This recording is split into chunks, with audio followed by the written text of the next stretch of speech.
Alam nyo guys, owning your own space, kahit maliit man yan, ay perfect na para sa akin. Kasi, di ba, hindi na tayo kailangan makikitira pa or magrerenta pa. Especially kung kayo ay nag-work pa sa abroad and wala pa talaga kayong sariling property or tirahan, nagungupahan pa lang kayo.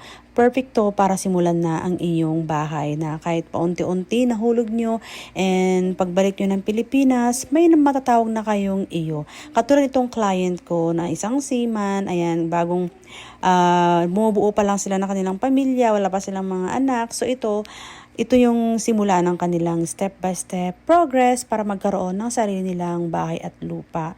Alright, so ito very safe naman itong property na to, itong housing ni SMDC and trusted developer siya. So ito guys, maliit man yan, pero matatawag mong iyo. Diba, hindi naman siya sobrang liit, pero tamang-tama sa small families na nagsisimula.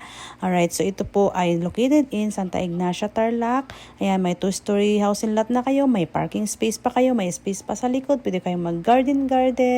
Ayan, so kung gusto nyo ng free site viewing, just message me lang para samahan ko kayo, tripping ko kayo at makita nyo yung bibilihin yung property. At kung nandyan man kayo sa abroad ngayon, pwede kayong magpasama ng inyong kamag-anak dito sa Pilipinas. Kaya kung kayo ay OFW working abroad right now, start to own your own space.